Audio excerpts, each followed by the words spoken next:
Well, hey, everybody, welcome back to the Financial Advisors Workshop. This is the show where we interview financial advisors from all over the country, in some cases, all over the world, people who are doing really good work in financial planning and financial advising with wealthy Americans and people outside of America. And we have one of those really interesting characters today. Tom, can you tell me how to pronounce your last name? It's Zachystal. Okay, Zachystal. And that's a Czech name, isn't it? Yeah, it's a good old Czech name. In Czech, it actually means one who prepares, and it apparently, or so I've been told, it comes from like the 15th century when armies were on horseback and they sent a scout ahead of them to prepare the place where they were staying. So that guy was called Zachystal, and I was Thank born in Prague, in what was then Czechoslovakia. Very nice. Very nice. And you were born there, but you were raised actually in Canada. That's right. So we moved to Canada when I was 4 years old, and I grew up in Edmonton, Alberta, and I've lived in California now for the last 25 years. Very good. So we had a little discussion prior to our taping of this, and you are the chief investment officer at International Asset Management, a U.S. registered investment advisor. And that all sounds very American, but it's not a very American only business, is it? And you're all over the world. Tell us about that. Yeah, that's right. So I started this business in 2002 after a career as an engineer with a company called Schlumberger in the oil services business. I was an expat for them in many interesting places, and I liked the expat experience. I didn't like the engineering job so much, and so I ended up in California and worked for a couple of firms, and then started this business in 2002. And what's special about our business is that 90% of our clients are Americans living abroad in some 30 plus countries now, and that's kind of unusual because most U.S. firms just don't want to deal with expats anymore, frankly. Mm. Well, good. So tell everybody, our listeners, what do you consider to be an expat? Is it a foreigner living in America? Is it Americans living overseas? So we think of expats as, and in our case, U.S. expats, so U.S. citizens living overseas. It's not necessarily people who have actually expatriated in the sense that they've given up citizenship. These people are typically still U.S. citizens, but they just live outside the U.S. on a permanent basis. Okay. Okay. So so you developed a business like that now. And how do you find these people? How do you find expats, Americans living overseas? Well, now after 20 years of doing this, where the website's out there on the web, it comes up high in Google searches and so on. And so if somebody Googles US expat advisor, will probably come up. So a lot of the new business comes through the website, frankly. But we also sometimes do webinars like this or seminars in person in various parts of the world. A couple of years ago, we got a license in Europe. We have a sister company based out of Spain, so we can do marketing in Europe, and we've done quite a Mhm. bit of that. We also receive referrals from clients, obviously, but also from U.S. expat tax advisors. So people who do U.S. taxation, but they actually live in various countries because Americans can never escape the tax ban, the U.S. tax ban. Okay, interesting. So you get these referrals from US tax advisors who are outside the US. Yeah, that's right. So these are people who have moved. Probably a lot of them are Americans, but they've moved outside the U.S. and they've started a tax practice there, catering to Americans living in whatever country they're in, and they generally also have some knowledge of local taxation, which is important because there are a lot of tax treaties out there, and if you're an American living somewhere like France, for example, you need to be aware of the tax treaty and the provisions of that, and how what you do with your U.S. taxes may affect French taxation, for example. Yeah. So these are people who understand a bit about each of those local taxation, but they specialize in the U.S. tax forms and so on. Very interesting. So do you end up doing a lot of work with currencies? Currencies, well, from an investment perspective, not so much, although recently we've put some money into the Japanese yen. But in terms of like currency transfers, we don't do that in-house, but we can certainly refer people. A lot of people these days use Wise or something like Wise. It used to be called TransferWise for currency exchange and transfer. Also, we use Interactive Brokers as one of our custodian, and they have multi-currency accounts, and you get a good exchange rate within the accounts. So for taxable accounts, we can wire money in and out in multiple currencies and exchange it. So to that extent, we deal with currencies, but it isn't primarily what we do, I wouldn't say. Okay, interesting. Well, um, let's back up a second. How did you decide to get into this business, and then how did you pivot to dealing with expats? Well, like I say, I was an expat myself working for Schlumberger. Didn't like the job, but liked the experience and the people I dealt with, and so basically went through a career change. I mean, I made some money in the oil business. I started investing it. So I guess that's how I got started. And as I had some downtime in the jungles and the and deserts of the world working for Schlumberger, I got an education to become a financial advisor. I ended up getting a CFA and a CFP credentials, and so that's kind of what started it. And also, I saw a business niche that needed to be filled because very few U.S. firms specialize in financial services for expats, and yet there are 7 million U.S. expats out there. Other reasons for doing it, or I like the complexity of it. I mean, there's a lot going on in the expat experience when it comes to taxation and estate planning on the financial planning side, and frankly, I like the clients. I like dealing with interesting people and people who moved overseas. They generally have a good story, and a lot of them have become my friends over the years, and I enjoy going to visit them. And every time I go visit someone, it's a tax write-off. So that's pretty nice for me as well, you know. That works well. Yeah, exactly. Yeah. And then it's a bit So, of a lifestyle decision as well. I can see myself maybe moving to Spain or somewhere else in a few years, and so there's that aspect of it too. so Tom, why do your clients move overseas? Like, why do you end up having expats? Usually it's either for love or money.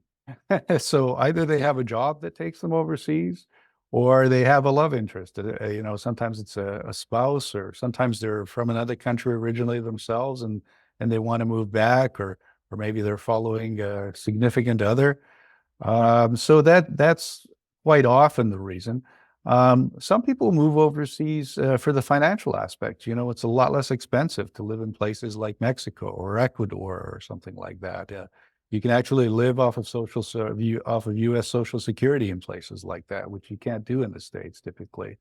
For some people, it's the politics. You know, I also hear phrases like, well, I don't like where America is headed. And, so sometimes it's the political thing. Sometimes it's healthcare. A lot of places have a national healthcare system that you can latch into, and healthcare Mhm. can be expensive in the States. So there are a lot of reasons for moving, and there are a lot of expat communities out there too. Like, for example, just south of Guadalajara in Mexico, a place called Lake Chapala. There's 10,000 Americans, or 10,000 retired Americans living around that lake, and it's the largest U.S. expat community outside of a major urban center. So there are these communities where you get to meet people, and that's different in the States. Sometimes we don't even know our neighbors, but they're the people get close Mhm. because they have something in common. Mhm. Very, very interesting. And then actually, you started your advisory business in Spain, didn't you? Well, no, I started the Spain thing is quite recent. We just started a business there 2 years ago. So we have a European license in Spain. It's you can in Europe, if you're licensed in one country, you can do what's called passporting to the other EU countries. And so we started that business 2 years ago with I have a partner there in Sevilla. Okay. And yeah, we did that mostly because, well, for a number of reasons. First of all, as a U.S. advisor, while we can have clients in Europe, we can't do any marketing in Europe. You have to be licensed in Europe to do marketing as an advisor there. And secondly, I can see the day where maybe the EU regulators insist that people living in the EU only deal with advisors who are licensed there. So as continuity to our clients in Europe, we also set that up, and number of reasons for setting up in Spain, but the business is based in the San Francisco area, the U.S. firm, and that's where I've been. Well, I mean, I've been in California for 20 years since I started Mhm. it. Yeah. So what is different about providing advice to expats and people with foreign entanglements as compared to just American clients? Well, from our perspective, obviously you don't meet these people face to face very often. About half my clients, I've never met them face to face. So we end up doing a lot of Zoom calls. Almost nobody comes to the office. I think I've had two people this year come to the office. So you need to be able to work from anywhere. Everything we have is in the cloud. You also need to be concerned about regulations on advisors in other countries. You can't just go somewhere and start giving investment advice. You typically have to be licensed where you give investment advice. So you can't just go to Europe and do a seminar on investment advice trying to get clients unless you're licensed there. And then there are countries where if the client lives in that country, then you have to be licensed there. So Canada is a good example of that. We don't have any clients in Canada because we're not licensed there. But many other countries, you can have clients there as long as you're dealing from your office in the States. So you have to be aware of the regulations. And then there are also sometimes limitations on investment products. Like, for example, in Europe, there's a certain regulation where some of the U.S. custodians people don't have access to U.S. exchange traded funds or mutual funds. So there are limitations on investment products. Sometimes there are a limited number of U.S. brokerage firms we can use as custodians. And we may need to research local financial issues, especially around tax, because we don't want to do something like an IRA rollover or a Roth conversion, and then that might create a tax problem locally for these people because Roths aren't tax deferred accounts in those countries. So things like that come up as well. Interesting. So some big challenges there. Well, Yeah, good. challenges makes it interesting though too. I bet it does. Yeah. So you have about 85 million under management. Is that right at this point? That's right. Yeah. Okay, great. What does it look like for that trajectory? Are you continuing to grow? Yeah, we're going pretty quickly, actually. Frankly, a lot of inquiries, and so yeah, I expect probably around 20% a year or something like that. Not counting the investment market growth and so on. Yeah. Interesting. Well, good. So, when you do manage money for expats, do you end up having to do currency hedges and things like that, or does everyone just kind of roll on whatever currency they're in? Well, that's an interesting question. So we actually end up not doing a lot of currency hedging, but we do have a portfolio that's diversified internationally. So on the stock side, we generally like to be about 50-50, although lately, and by lately, I mean probably over the last 5-6 years, we've been mostly in the US because the American markets have been outperforming. But yeah, we don't necessarily put on currency hedges ourselves, but we might invest in, say, an unhedged fund that deals in Europe or in India or something like that. We do have a few accounts that, for example, prefer to have their investments in euros, and we can accommodate that as well through Interactive Brokers. So in that sense, we can do some currency hedging. But an interesting thing also is that the U.S. dollar tends to strengthen versus other currencies during times of strife. So like in 2008 or whenever there's a big downturn, investors run to the safest thing out there, which is U.S. Treasury bonds.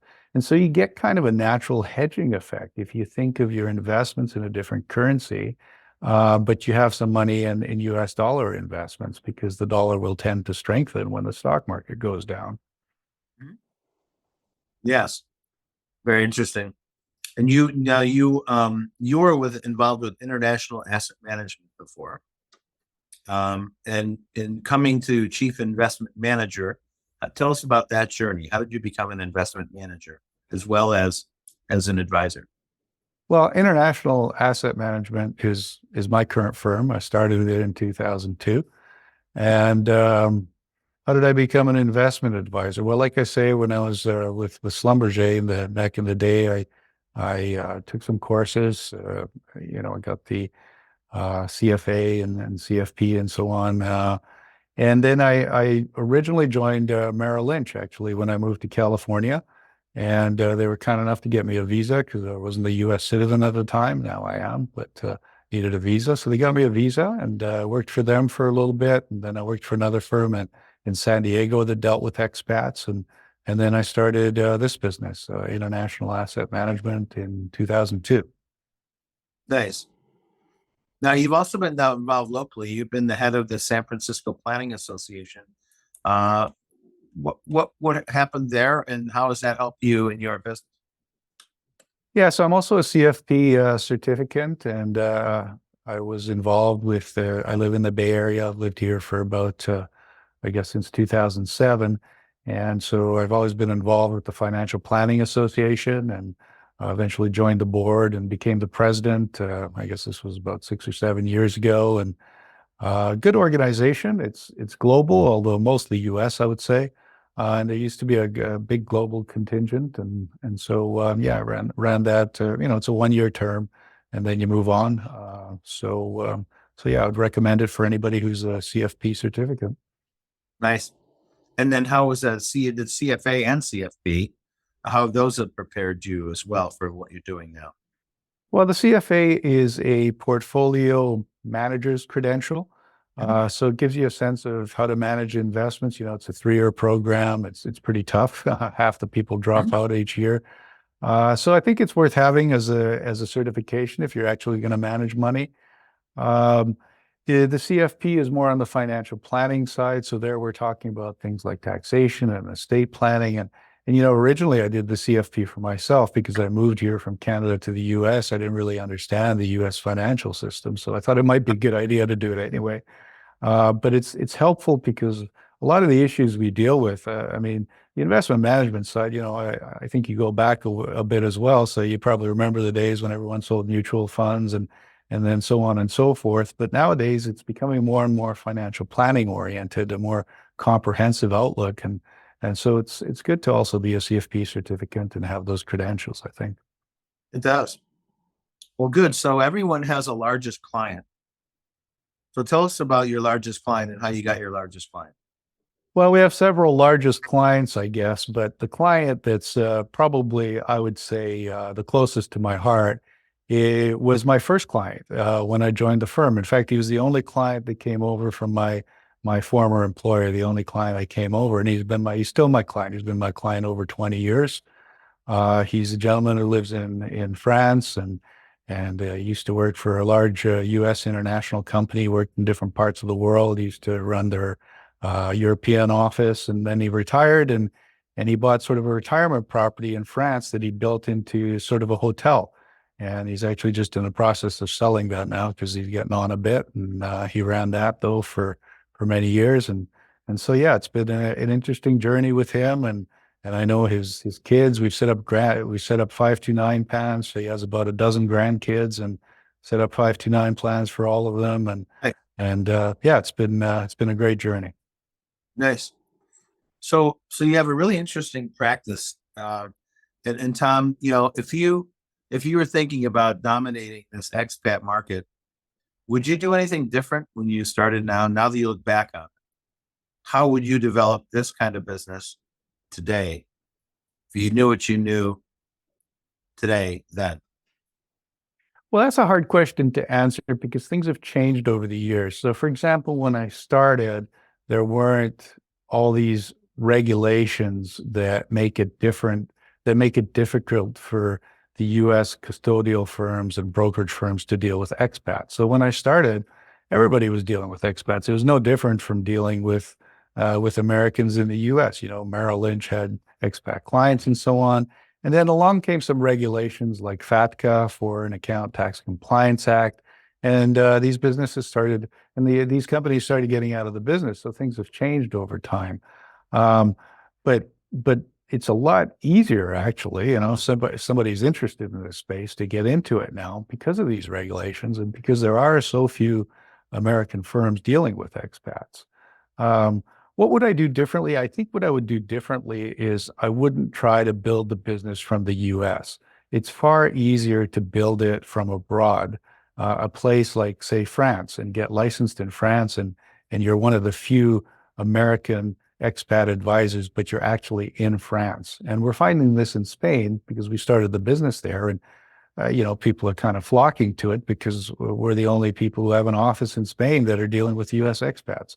So probably the one big difference that I would make is to start this business from abroad, but still to have a U.S. license. You still want to have an SEC license as a foreign advisor so that you can, deal with the U.S. custodians and all that. So you might start out in Spain or France and then work the expat market there. Exactly. Yeah, that's the way I'd do it. Yeah. Okay. Interesting. Do you still see a lot of expats in San Francisco? People who are Europeans over in America. Do you work with some of them? Not so much. We don't really market to those people because once they've moved here, if they're living here on a permanent basis, then they can deal with any advisory firm here. They don't have to be an American citizen, but if they're a permanent resident, then they can open an account anywhere. It's not really our client base. Our client base is really Americans living abroad. I mean, obviously, some of our clients have moved back, and so we do have clients in the States, but it's not really the client base that we market to. Mhm. Interesting. Well, you do some British pension work as well, investment management in Britain, and you work in pounds and euros. Well, we actually don't do that anymore. So there's a period of time when we were doing that for British people when they have a pension account, which is kind of like our retirement accounts. They can move those accounts overseas. They can take them with them in some cases. And there used to be a sort of a brief opportunity of a few years, which happened to coincide with the financial crisis of 2008, where they could actually cash out these pensions. And a lot of people needed to do that at the time. So we kind of went into that business a little bit, but we don't really do that anymore. So nowadays I kind of refer that work to other firms that specialize in that. Okay. So why did you decide not to? Just different Just business? just bandwidth. We're getting so many clients for our mainstream business, if you like, that I didn't really have time to keep up with it, and I didn't have anybody who wanted to focus on that. Well, you must have some interesting challenges when you work with an American expat. Do you have any examples of like a very interesting planning situation you got involved in that really showed the value of what you are able to do versus others? Well, sure. So I can give you a recent example of a couple that moved from the U.S. to Spain for retirement, and they had a house in the U.S. that they were selling, and then they needed to get a visa in Spain. There are different visa categories they could get into. Each of the visa categories has a different tax treatment when you're there. They were also planning to be digital nomads, so they were going to work from Spain. One of them had a U.S. entity as her business. She was self-employed. Um, so they moved to Spain, and the first issue was, well, what kind of a visa should you be on? And so we helped set them up with some of our contacts in Spain who dealt in visa, and they ended up with a visa that has some tax benefits for 10 years, for example, and then the other thing is selling the house. Well, what they did, and they actually contacted us when they were in the process, but it makes a big difference whether you sell your home before or after you become a Spanish tax resident. Because in the U.S., we get a $500,000 capital gains exclusion if you're married, but you don't necessarily get that in other countries. So in Spain, it would be a taxable event selling this house. So it was a good idea to sell the house before they moved, and that's something that they didn't know about. Um, and then along the way come things like, well, where do you invest your money? So their money was with Fidelity originally. Well, Fidelity doesn't deal with people in Spain. So we have to move their money we ended up moving it to Charles Schwab where we can manage it. And then currency transfers. They're buying a place in Spain, and so they needed to buy it in euros. So how do you move the money in an efficient manner? If you do it through banks, you could lose a lot on the exchange rate. So we set them up, helped them get a Wise account, and did it that way, and move their money around. So a number of things, and things still come up. Now they've been there, I think, a year and a half or something like that. So things come up on the tax side, like for example, can they contribute to IRA accounts or SEP IRA? You need some taxable income in the U.S. to be able to do that. So things like that still come up that we can help them with. Well, having done a lot of work overseas myself, I know that people operate differently over there, and the hot button in America is texting. And I know many expats and many foreigners use WhatsApp, and not the other services, Google or whatever in America. So how does that work? Are you able to navigate that U.S. regulation using other systems, or does WhatsApp interface with other U.S. systems? Yeah, we don't really, we try to avoid doing that for business. So we try to avoid messaging altogether for business. Okay. We will use email, we'll capture the emails, or if we need to do a call, we'll do a Zoom call and capture that. But we just generally avoid messaging with clients, at least when it comes to business issues altogether. That'd be a good way to do it, I imagine, is to avoid it. Yeah. So interesting. Well, we're coming near the end of our time here. That was really fascinating to hear some of your stories here, Tom. So, are there any other really interesting stories you'd like to tell us about your business that's different than other firms? Any story that you can share with us? Well, there's, I guess there are stories, but off the top of my head, what I would say is that it's just a rewarding thing. I think we all want to have a rewarding career, right? And many people get into our business because they want to deal with people and they want to do something that matters. And so if you are interested in that, and if you're interested in the expat experience, maybe you'd rather live somewhere for a while yourself, then we're looking for people to join our firm. But even if you want to do it on your own, I think it can be a very rewarding experience to move somewhere and to get started. And if somebody wants to do that, I'm happy to give them some free advice and on how they can do that. And I would encourage more people to do it because, like I say, there's 7 million U.S. expats out there, and they're underserved, frankly. Well, good.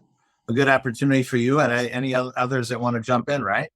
Yeah, I think so. I think it is. Yeah, and I'm getting on a bit too, so we need some younger people in this business. Oh, that's right. That's right. Well, that's great. Well, Tom, this is a really interesting discussion today. Usually we talk more about U.S. concerns and U.S. issues, and you really got a unique practice or a unique business. So congratulations on all that. Well, thanks a lot, Brian, and thanks for the opportunity to be on your show. It was a great experience. Enjoyed chatting with you, and best of luck in what you do as well. Thank you. We have a lot in common. We have lots of expats and other folks. So we'll probably be talking more in the future, Tom. Sounds good, Brian. Nice talking to you. All right. Well, thanks everybody for being with us. Got a chance to talk with Tom, our special expat advisor. Very different business for most of us in the industry. So we learn from everyone and get some really great ideas. So thanks, Tom, and we appreciate you being with us on the Financial Advisors Workshop. Thanks, everybody. We'll leave it there today. We'll be back with another great interview, and we appreciate you joining us for the Financial Advisors Workshop.